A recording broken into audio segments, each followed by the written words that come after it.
민원에 관한 내용인데요.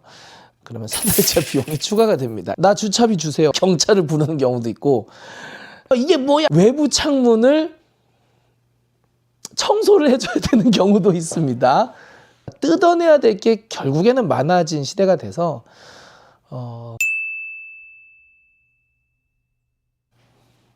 여러분 안녕하세요, 미도빠입니다. 오늘은 오랜만에 사무실에서 여러분들께 인사를 드립니다. 오늘 주제는 여러분들의 인테리어 비용을 높이는 일들, 그리고 현장에서 여러분들에게 이제 정신적인 데미지를 주는 일들에 대해서 간단히 좀 말씀을 드릴게요. 민원에 관한 내용인데요. 사람이 살다 보면요, 일정치가 않습니다. 아시죠? 반드시 한 동에 한 분 정도는 예민한 분이 계실 겁니다. 또는 새벽 일을 하시고 오전에 좀 주무셔야 되는 분들이 있을 겁니다. 그래서 그런 분들이 민원을 이제 넣는 경우가 좀 있어요. 그런데 결론부터 말씀드리면은 그럼에도 불구하고 공사가 멈추진 않아요. 단 한 번도. 이건 뭐 제 개인적인 경험과 기준에 의해서 말씀드리는 거니 참고를 해 주셔야 됩니다. 그거는 민원 때문에 공사가 뭐 약간 간헐적으로 좀 중단이 되거나 좀 센스 있게 현장에서 풀어나가야 되는 경우는 있어도 제 기준으로는 절대 그것 때문에 공사가 망한 적은 없습니다. 그러니까 저를 만나시는 분들, 그리고 이제 혹시 저와 함께 하지 못하시더라도 민원 때문에 은근히 스트레스잖아요. 그죠? 그리고 은근히 스트레스가 아니라 민원 때문에 굉장한 스트레스를 받는 분들이 계세요. 공사 못하는 거 아닌가. 근데 그럴 일은 없습니다. 그러니까는 염려하지 마시고, 대신에 이것 때문에 공사 비용이 올라간다라는 것과 더불어 단순히 공사 비용 올라가 끝이야, 이게 아니라 해결 방법에 대해서 제가 좀 알려드릴게요. 현장마다 다 다르긴 하겠지만 제가 계속 말씀드리지만 제 기준으로, 제 경험으로 말씀을 드립니다. 일단은 민원이 생기는 이유가 이제 몇 가지가 있는데요. 기본적으로는 이제 소음, 진동, 먼지, 요 세 개라고 보시면 됩니다. 피할 수가 없을 경우에는 빠르게 이제 해야 되는데요. 일단 해결책이랑 같이 말씀을 좀 드릴게요. 금액이 올라가는 경우, 첫 번째는 엘리베이터를 갑자기 사용하지 말으라고 하는 경우가 있습니다. 근데 그거는 관리 규정상 그러는 경우도 있는데, 민원이 너무 세가지고, 그러니까는 그 동에 한 집, 아니면 두 집이 난리가 나가지고, 안 된다. 우리 집에, 지금 누가 있다거나, 우리 집에 지금 뭐 자야 되는데 안 된다거나 그러면은, 사실은 어떻게 보면은 그분의 시간도 중요하고, 공사하는 분들의 시간도 중요하죠. 그래서 이거를 경중을 나누기엔 조금 어렵지만, 보통 공사하는 입장에서는 조금 억울한 부분이 있죠. 왜냐하면은 금액적으로는 아무래도 이제 한 달에서 두 달간의 어떤 이 길다면 길고 짧다면 짧은 이 시간에 적게는 몇 천만 원에서 많게는 억대 이상의 금액이 들어가는 이제 공사가 진행되다 보니까 굉장히 그 시간이 아깝습니다. 그런데 어떻게 보면은 잠을 방해할 수도 있는 거고, 또 깐난애기가 있는 집도 있어요. 그러면은 참 미안하기도 하면서도 이게 한두 푼 들어가는 공사가 아니기 때문에 공사 비용을 그만큼 투자해야 되는데, 엘리베이터를 못 쓰게 하는 경우가 또 있습니다. 그럴 때는 사다리 차를 이용하시면 됩니다. 그러면 사다리차 비용이 추가가 됩니다. 이런 식으로 이제 올라가는 거예요. 그리고 폐기물 버리는데 지하주차장을 이용하세요. 지상은 안 됩니다. 왜냐하면 안전 때문에. 그러면 지하주차장을 이용하세요. 그런데 그러면 먼지가 꽤 쌓이거든요. 그러면은 주변 분들에게 이제 먼지가 왜 쌓이냐면은 마대자루에다가 담아가지고 이렇게 갖고 다녀도 먼지가 쌓이지 않겠습니까? 아무래도. 그러면은 그 먼지 때문에 민원이 들어와요. 그러면은 지하 쓰르세요. 이제 이래요. 이제 쓰는 것까지는 좋은데, 어떤 분들은 나 주차비 주세요. 주차비 주세요라고 직접 말씀하시는 거라기보다도 나 이거 어떡할 거야? 나 먼지, 차에 먼지 이렇게 됐는데 어떡할 거야? 이제 이렇게 되죠. 그러면은 그거에 대해서도 어떻게 뭐 이렇게 닦아라도 드리던 아니면 뭐 주차비라도 드리던 뭔가 이렇게 해야 되잖아요. 그 액션이 필요하다는 말입니다. 그래서 거기에서도 금액이 좀 더 들어갈 수도 있어요. 아니면은 관리사무소에서 펄쩍 뛰어가지고 여기 이렇게 하시면 안 됩니다. 이거 다 여기 한번 싹 청소해 주셔야 돼요. 그러면은 사람을 또 불러가지고 청소를 해야 되는 경우도 있어요. 지하는 또 그렇고요. 지상은 아무래도 이제 우리가 구루마를 끌고 이제 들들들들 하고 내려가다 보면 이제 석고가루가 좀 떨어지잖아요. 마대자루를 봉지에다가 아예 뭐 밀폐해가지고 어떻게 하는 것도 아니고 마대자루가 이제 엮여 있는 게 이렇게 그죠 구멍이 나 있잖아요. 그러다 보면은 먼지가 떨어져요. 때로는 석고를 조금 넣었어야 되는 건데 어떻게 해서든 아껴보겠다고 이렇게 넣다가 이제 석고 머리가 이렇게 나와 있는 경우, 석고가 이렇게 길게 나와 있잖아요. 그럼 거기가 이제 부실부실 하면서 이제 툭툭 떨어지는 경우도 있고, 그럼 또 구르마 하다가 이제 밟고 지나가고 그러면은 거기 보도블럭에 이제 쫙 석고 가루가 이제 묻어나게 되죠. 그러면 또 한바탕 난리가 납니다. 예, 이거 어떡할 거냐, 예, 난리가 납니다. 근데 사실 이게 한번 쓸면은 그게 좀 없어지기도 하고요. 그리고 비 한 번 내리면 게 싹 없어지기도 해요. 그리고 석고가 말 그대로 석고기 때문에 뭐 중금속이라든지 저기 헐크로 변신할 만큼의 어떤 위험한 방사능 물질이 나온 건 아니기 때문에, 예, 근데 그것 때문에라도 공사 지연되거나 그러면 공사 비용 늘어나죠. 그리고 그것 때문에 이제부터는 여기 다니지 마시고요. 엘리베이터 이용 못 합니다. 사다리 쓰세요라고 이제 이렇게 강하게 들어오는 경우도 있어요. 그러니까는 이런 경우에 잘 풀어 나가시길 바래요. 예. 해결책은 뭐 다른 게 없습니다. 일단 죄송합니다 하고 공사를 그대로 진행을 해야 되고요. 그리고 민원이 조금 너무 심한 경우에는 구청에다가 행위허가를 합니다. 보통 구청의 행위허가는 지금 기준이 점점 올라가고 있지만 보통 우리가 행위허가 할 때는 확장을 할 때 구청에다 신고하거든요. 그런데 항목에 보면은 가벽 철거 하나도 행위허가를 할 수 있게 해놨어요. 그러면은 약간 면피 개념으로, 예, 우리 구청에다 신고하고 하는 거예요. 그리고 뭐 몇 동 몇 호는 사인을 안 해주셨지만 다른 데는, 네, 다 사인해 주셔가지고 뭐 50%면 50%, 60%면 60% 관리사무소에서 지정하는 수준을 넘었기 때문에 우리는 공사해야 됩니다라고 그냥 쭉 밀고 나가셔야 됩니다. 실제로는 공사 소음이라든지 먼지 때문에 경찰을 부르는 경우도 있고, 예, 그런데 어쨌든 거기에 있어서만큼은 비용이 좀 들어가겠죠. 그러면 한 발짝 물러서면 돼요.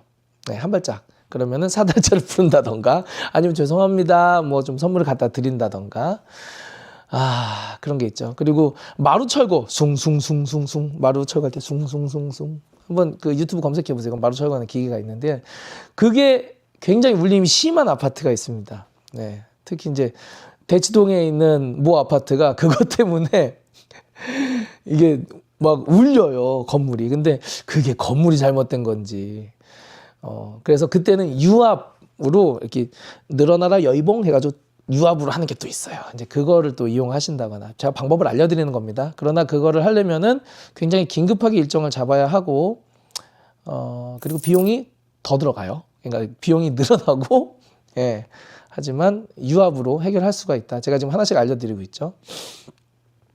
그리고 이제 그 이후에는 사실 뭐 특별히 뭐 문제는 없습니다. 근데 가끔 공사 안내문에다가 너무 시끄러워요, 너무 시끄러워요는 거의 이제 안 그러고 거기다가 누가 써놔요. 볼펜으로 너무 더러워요, 먼지 너무 뭐 많아요, 이게 뭐야, 이렇게 써놓는 거 있잖아요. 이거는 제가 심증으로 판단해 보건데 요거는 일하시는 우리 아주머니께서 써놓으셨을 가능성이 매우 높기는 합니다. 하지만 그분이 범인이란 건 아니에요. 이건 제가 경험상. 왜냐하면은 예, 청소하기 힘들잖아요. 중간중간 먼지가 계속 나니까. 예, 그래서 써놓으시는 것 같아요. 예, 그런 것도 좀 있고. 제가 공사 금액이 올라갑니다. 이런 어려움이 있습니다. 공사 초반에 보통 대부분 일어나는 일이고요. 그리고 이런 걸 해결하려면 이렇게 해결하시면 됩니다. 좀 말씀을 드리죠. 그러면 뭐 기본적으로 사다리 쓰면 가장 편합니다. 근데 사다리를 쓰더라도 사다리에 마대자루를 올릴 때 거기에 석고가루라든지 기타 등등 흙가루가 이제 아랫집에도 떨어질 거 아니에요. 어떻게 곱게 내리겠어요. 바람이 불고 그러면은 외부 창문을 청소를 해줘야 되는 경우도 있습니다. 이거 제가 경험한 걸 말씀드리는 거예요. 예. 난간에 석고가루가 쌓여 있어요. 그런 경우가 있습니다. 그러면은 청소를 해줘야죠. 그러면 줄을 타야겠죠. 누군가는. 그게 좀 비싸요. 그래서 그런 청소도 해줘야 되고. 그래서 어려워요. 인테리어가 어려워요. 왜냐하면 남들에게 피해를 줄 수밖에 없는 공사가 되다 보니까. 그래서 여러분들 이런 걸 조금 유두리 있게 할 수 있는 거는 사실은 이제 저 그리고 우리 동료 대표님들 뭐 이런 사람들처럼 아예 수그리고 들어가거나 아니면 돈을 쓰거나 둘 중 하나인데 경험이 많은 사람이 할수록 데미지를 좀 덜 먹을 수도 있겠죠. 저희는 맨날 그러니까 그러나 이제 또 저는 반세프 하시는 분들을 좀 도와드리는 입장에서 그런 부분이 굉장히 힘들 수가 있습니다. 그러면은 또 하나의 해결책 미리 사전에 인사를 좀 드린다거나 그러면 좋습니다. 그럼에도 불구하고 한두 집은 어려운 환경에 처해 있는 경우가 있어요. 뭐 실제적으로 뭐 진짜 아기 아니면은 새벽에 일하시는 분 아니면은 조금 그 예민하신 분 이렇게 있으니까 그런 거는 좀 참고를 하시되 그러나 공사를 멈추지는 않아요. 그래서 그러면 저희가 좀 조율할 필요는 있겠죠. 그럼 저희가 오전에는 저기 업무 보셔야 된다고 하시니까 재택근무 하시니까 오후에 저희가 하도록 하겠습니다. 어차피 이거를 저희가 공사를 함에 있어서 안 할 수는 없는 거고 하면은 어쨌든 똑같은 10시간을 쪼개서 뭐 2시간 하든 뭐 3시간, 1시간을 하든 어쨌든 해야 되는 거니까 그걸 충분히 말씀을 드리고 그럼 저희가 그 시간 좀 피하겠습니다 라고 이제 해서 이제 해야 되거든요. 그렇기 때문에 또 해결책을 좀 말씀을 드리면 이 예방책이라고 해야 될 것 같아요. 공사 앞부분의 기간을 조금 하루 이틀만 조금 여유 있게 잡는 겁니다. 그래서 요즘 공사가 한 달 안에 끝나지 않는 이유가 그런 것도 있어요. 10년 전, 20년 전 인테리어 공사랑은 다릅니다. 10년 전, 20년 전 인테리어 공사는 그만큼 좀 여유가 있었죠. 많이 고치지 않아도 되고 어떤 단열에 대한 기준이라든지 확장했을 때 뭐 신고라든지 어떤 이런 거에 대한 전반적인 그 기준이 낮았어요. 디테일 기준, 단열 기준, 뭐 법적인 기준 낮았기 때문에 덧방도 용인되던 시절이었고요. 근데 지금은 아파트도 오래되고 뭐 여러 가지 고칠 게 많다 보니까 뜯어내야 될 게 결국에는 많아진 시대가 돼서 보양도 마찬가지죠. 보양도 예쁘게 안 해놓으면 안 되고요. 그렇기 때문에 여러모로 공사 비용이 늘어나게 되는 요인이 이제 많이 생길 수밖에 없는 거죠. 디테일에 대해서는 얘기도 안 했어요, 지금. 여러분들이 이런 디테일을 했기 때문에 금액이 올라가요. 제가 또 자주 얘기하는 거 있죠. 여러분들이 이런 가전제품 썼기 때문에 공사 금액이 올라가요. 이런 얘기 하지 않았어요. 이거는 지금 공사 어떤 외적인 부분에서 오게 되는 스트레스와 비용 추가적인 요소 그리고 이런 것들이 이제 초반 공사에 능동적으로 대응을 못하면은 어떻게 되겠어요? 이게 눈덩이가 점점점 커지겠죠. 그래가지고 뒤쪽으로 갈수록 스케줄을 막 못 맞춰가지고 겹치는 경우라든지 막 엉망진창이 되는 경우가 있어요. 그러니까는 이런 부분에 있어서 제가 지금 말씀드린 여러 가지 것들 있잖아요. 사전에 인사를 드린다던가, 뭐 사다리를 깊하게 쓴다던가, 다른 어떤 뭐 팀을 빨리 유압팀을 뭐 드린다거나 이렇게 깔 때 뭐 이런 거라든지. 아니면 일정을 좀 이렇게 늘려놓는다든지 요런 거 제가 한마디 지금 이렇게 툭툭툭 던지지만 이게 사실 굉장히 중요합니다, 여러분. 그러니까는 요런 걸 참고하셔서 인테리어 준비하시면은 큰 문제는 없고요. 그리고 공사 행위허가 그거라도 하시면 우리 행위허가 받고 하는 거예요. 제발 좀 이렇게 해가지고 할 수도 있으니까 아니 가벽 하나만 터는데 행위허가 해야 되나요? 걱정되신다면 그리고 민원이 세다면 미리 해놓으신 게 좋습니다. 서울에 사시는 분들 특히 수도권에서 올라갈수록 각박해서 그러겠죠. 네, 그분들의 인격이 좋지 않다가 아니라 각박해서 그럴 거예요. 어렵습니다, 여러분. 네. 돌려서 그냥 얘기한 겁니다. 네, 근데 푸념이라고 생각해 주시고, 근데 푸념은 나중에 조금만 얘기한 거고, 일을 결국에는 닥쳤을 때 해결해야 되는 거니까 거기에 대한 제가 어느 정도 팁을 좀 드렸으니까요. 좀 이 내용이 좀 도움이 되셨길 바라고, 문화가 조금 더 바뀌어야 된다고 생각합니다. 공사하는 사람들도 굉장히 조심하는 문화가 지금은 자리가 많이 잡혔어요. 그러나 어쩔 수 없잖아요. 예. 어쩔 수 없는 거는 주변 이웃분들이 조금 더 너그럽게 이해를 좀 해주셔야 되고, 예. 서로 좋은 매너로 소통을 좀 많이 해주시면, 예. 뭐라고 막 그러다가 죄송합니다 가면 집에 있는 거 누가 봐도 뻔히 보이는데 문 딱 닫고 가만히 있어. 얘기도 안 하고. 그러진 말자고요. 예. 위대한 대한민국 국민이라면 좀 멋있는 모습을 좀 보여줘야 할 때가 있지 않겠습니까? 라는 생각이 있습니다. 그리고 좋은 매너가 좀 필요하다고 생각이 돼요. 예. 이웃들 간에도. 이런 게 좀 제가 무슨 캠페인 우리 서로 이웃들 간에 화목하게 지냅시다. 네. 그거를 제가 해봤자 얼마나 하겠습니까? 많은서도 이렇게 조금씩 이해를 하다 보면은 그랬다고 그것도 못 참고 그렇게 옹졸한 사람들 같으니라고 어쨌든 피해를 주는 거는 주는 거니까요. 공사 덕분에. 그래서 피할 수 없는 어떤 이런 부분이기 때문에 이런 거는 좀 잘 조율이 필요하지 않나. 커뮤니케이션이 필요하지 않나. 커뮤니케이션만 잘 되면 좀 됩니다. 그래서 이런 부분 넋두리 겸 어쨌든 해결을 좀 할 수 있는 팁을 좀 몇 가지 좀 전달드렸습니다. 다음 영상에서 또 인사드리도록 하겠습니다. 감사합니다.